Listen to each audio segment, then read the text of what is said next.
Siempre se puede hacer que la gente obedezca las órdenes de sus líderes. Eso es fácil. Todo lo que hay que hacer es decirles que están siendo atacados y denunciar a los pacifistas por su falta de patriotismo y por exponer a su país al peligro. Funciona igual en cualquier país. Mariscal del Reich nazi Hermann Göring, en el proceso de Nuremberg.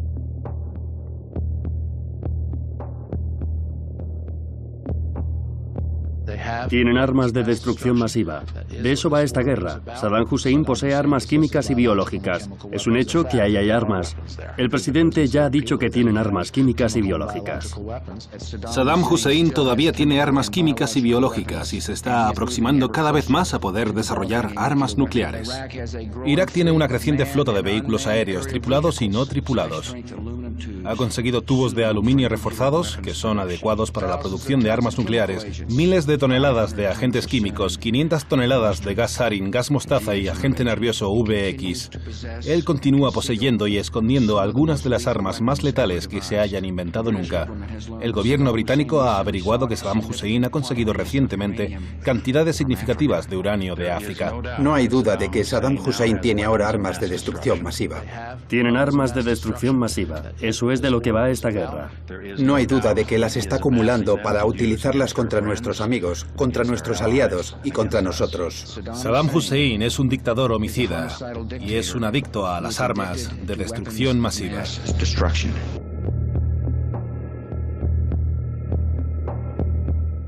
¿Tienen armas de destrucción masiva? ¿Es de lo que iba esta guerra? Secuestro catastrófico. 11 de septiembre. Miedo y la venta del Imperio Americano.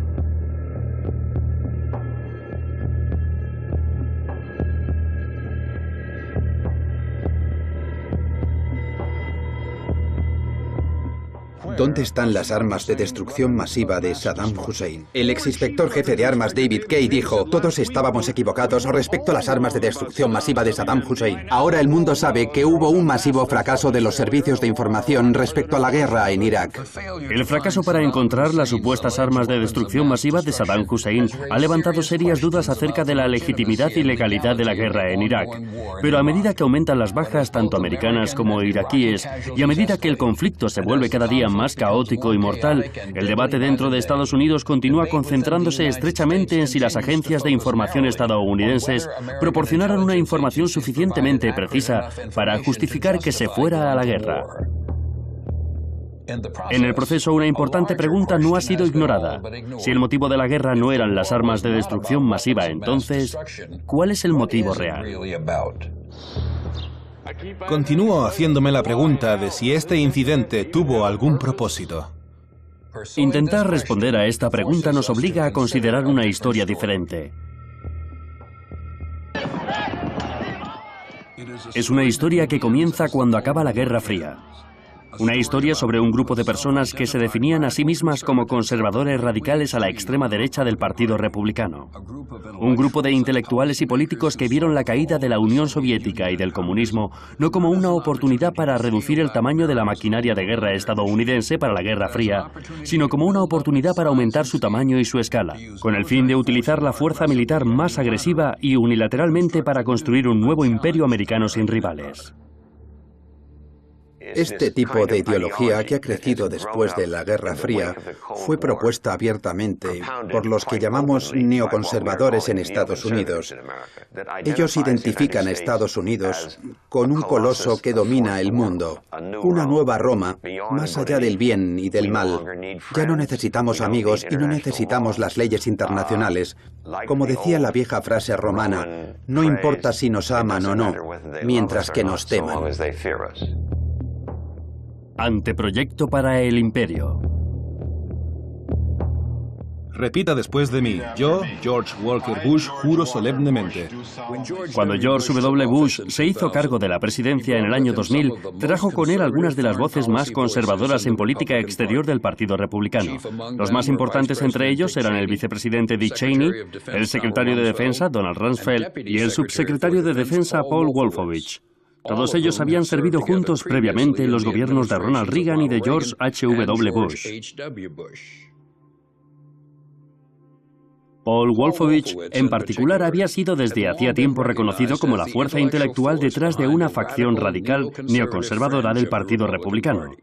Durante años, Wolfowitz había estado proponiendo la idea de que Estados Unidos debería reconsiderar sus compromisos con los tratados internacionales, con las leyes internacionales y con las organizaciones multilaterales como las Naciones Unidas. Esto no es simplemente una toma de poder por los republicanos, es una parte muy específica del Partido Republicano que es neoconservadora, unilateralista, que no cree en el imperio de la ley y que no cree que tiene que decirle la verdad al público. Y además, son un grupo extremadamente arrogante y peligroso de reaccionarios. No son conservadores. Tienen un programa político respecto a la política exterior y han estado trabajando en él durante muchos años. Han estado escribiendo sobre ello. Es una locura. Esta es su visión posterior a la Guerra Fría. Esta es su visión para entender el poder estadounidense después de la Guerra Fría. Desde que acabó la Guerra Fría, había gente en la derecha echando humo, pensando, esto es una oportunidad de oro, ahora que nos hemos quitado a los rusos de encima, Estados Unidos puede hacerse dueño del mundo. Y no estamos haciendo nada para conseguirlo, esos malditos liberales, esas cabezas blandas, están impidiendo que hagamos lo que es nuestra misión divina. Un plan radical para el dominio militar estadounidense salió a la superficie por primera vez durante el gobierno de George H.W. Bush. En 1992 se le pidió a Paul Wolfowitz, que trabajaba en el Departamento de Defensa, que escribiera el primer borrador de una nueva estrategia para la seguridad nacional. Un documento titulado Guía para la Planificación de la Defensa.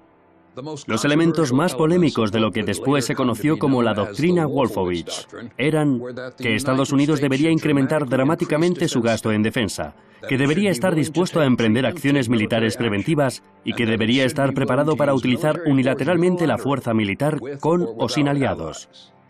Según Wolfowitz, esta nueva dependencia de la fuerza militar era necesaria para impedir la aparición de futuros o potenciales rivales del poder de Estados Unidos y asegurar el acceso a recursos vitales, especialmente al petróleo del Golfo Pérsico. Esto causó mucha indignación cuando fue filtrado. Los europeos se enfadaron, y gente como Colin Powell y George H.W. Bush, y algunos dicen que incluso Cheney, dijeron que era muy exagerado y que había que bajar el tono, porque el final de la Guerra Fría no era necesariamente una luz verde para que nosotros empezáramos a reforzar nuestras fuerzas armadas y empezáramos a hostigar a otros países. Era la espada antes que la diplomacia, pero esos tipos nunca depusieron su actitud.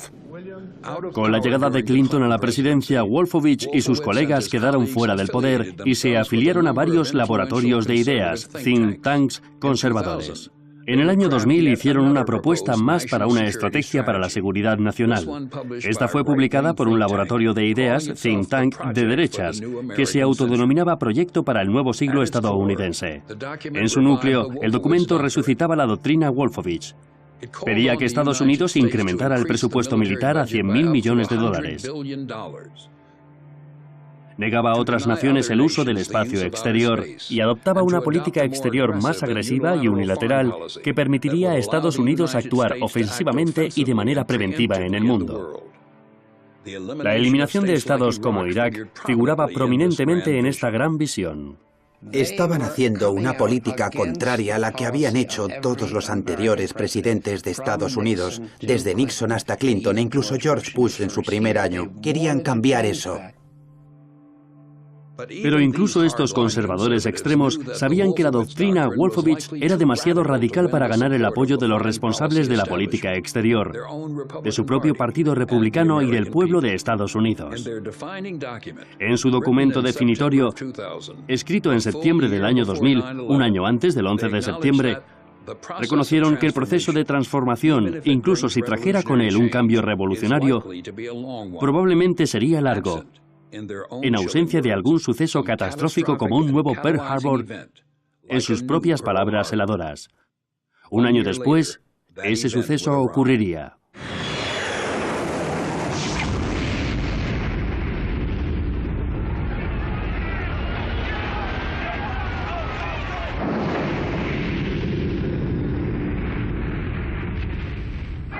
El edificio parece haberse colapsado. La torre parece derrumbarse. Dejé de mirar, me di la vuelta y empecé a correr. Todo el mundo lo hizo, la gente simplemente salió corriendo. Había gente caída en los portales, pero la gente no se detuvo para mirar atrás. Me puse tan enferma que no me lo podía creer.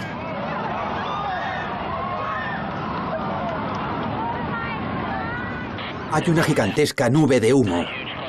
Hay un avión que se ha estrellado contra el Pentágono.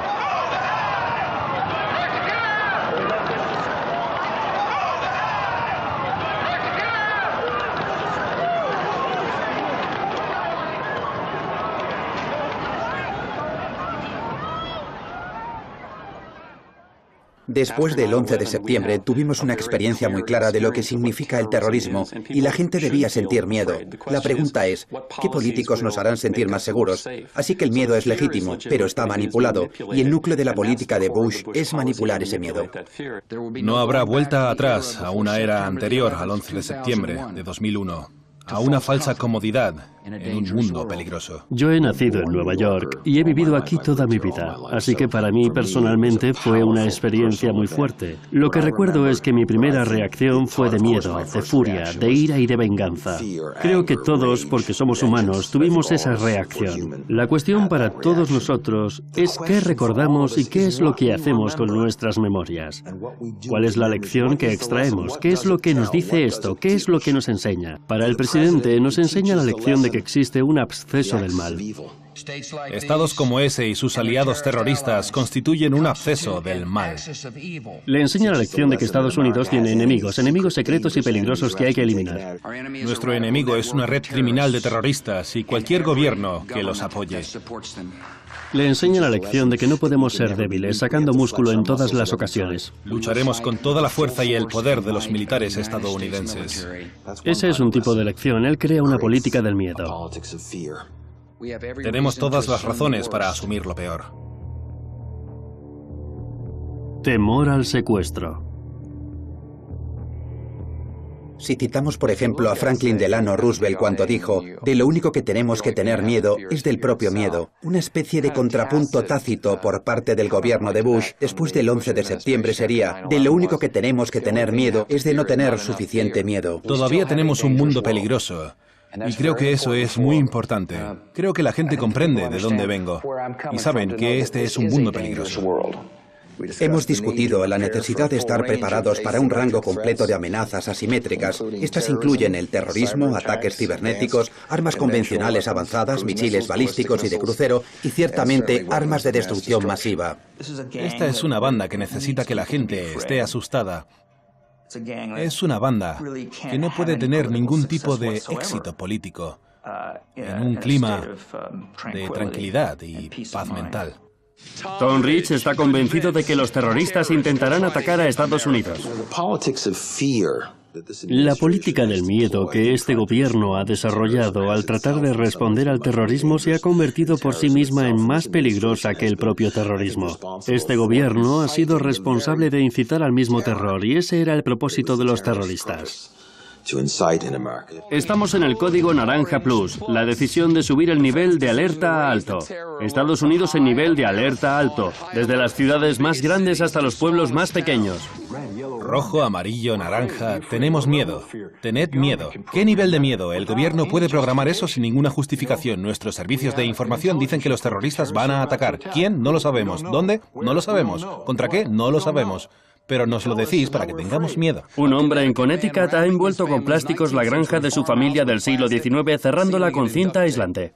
Y luego, en el mismo momento, mientras el humo todavía se estaba elevando de las ruinas del World Trade Center y del Pentágono, se nos dice que esto va más allá de simplemente 19 hombres secuestrando 4 aviones. Esto se convierte en una conspiración global contra Estados Unidos a la que debemos enfrentarnos militarmente. Hay que decir que no se trata únicamente de capturar a la gente y hacerla responsable, sino de eliminar los santuarios, los sistemas de apoyo y los estados que apoyan el terrorismo. Somos una nación demasiado grande para permitir que los malvados afecten nuestra alma. Se tomó la decisión dentro del gobierno de tomar este hecho, este suceso y esta lucha contra Al-Qaeda y convertirlos en una lucha total entre el bien y el mal.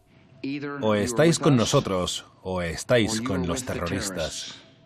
Es importante recordar aquí que él no tuvo que expresarlo en estos términos. No tenía por qué decir, si no estás con nosotros de nuestro lado, entonces estás con los terroristas. Esa no fue una respuesta necesaria, fue una respuesta elegida.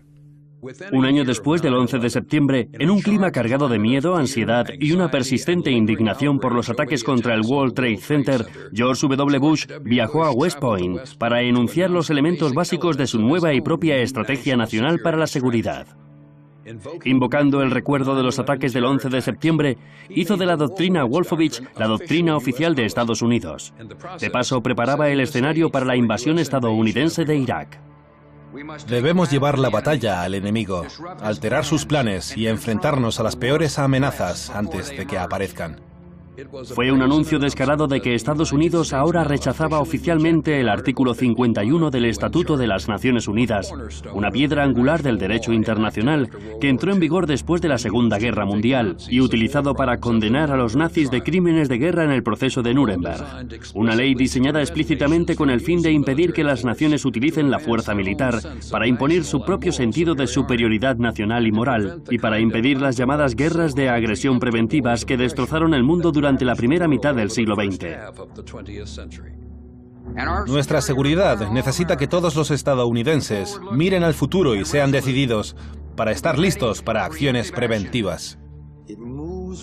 Por primera vez en la historia, esto saca a Estados Unidos del ámbito de las leyes internacionales, alejándose del artículo 51 del Estatuto de las Naciones Unidas. Dice, en efecto, que Estados Unidos hará la guerra en el tiempo y el lugar que ellos elijan contra enemigos que ellos declaren que son sus enemigos, basándose en su propia percepción de cuáles son las amenazas. Fue aclamada como una nueva estrategia, pero estaba basada en viejas ideas. Marcó la culminación de una infatigable campaña de los conservadores radicales para cambiar la propia naturaleza de la política exterior de Estados Unidos, para utilizar el poder militar sin rival del país, para dar forma al planeta y al propio siglo XXI, a la imagen y semejanza de Estados Unidos, y para crear, en sus propias palabras, un nuevo siglo estadounidense. Es una idea extraña, porque todos vivimos en el mismo momento. Es 2003 para todo el mundo, y será 2004 para todo el mundo. Pero ellos piensan que Estados Unidos no tiene límites territoriales y que el tiempo les pertenece. Quieren que Estados Unidos supere a todos los imperios que han existido, no en su longevidad, sino en su permanencia. A pesar de todo su trabajo en la universidad y de sus muchas lecturas, es un programa demencial. ¿Qué tiene que ver eso con la Constitución?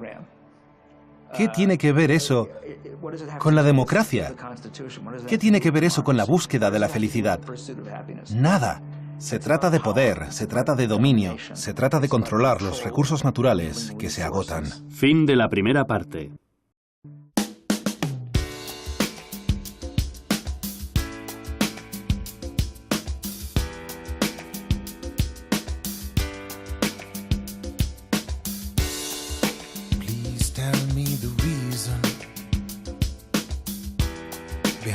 Colors that you fly, love just one nation.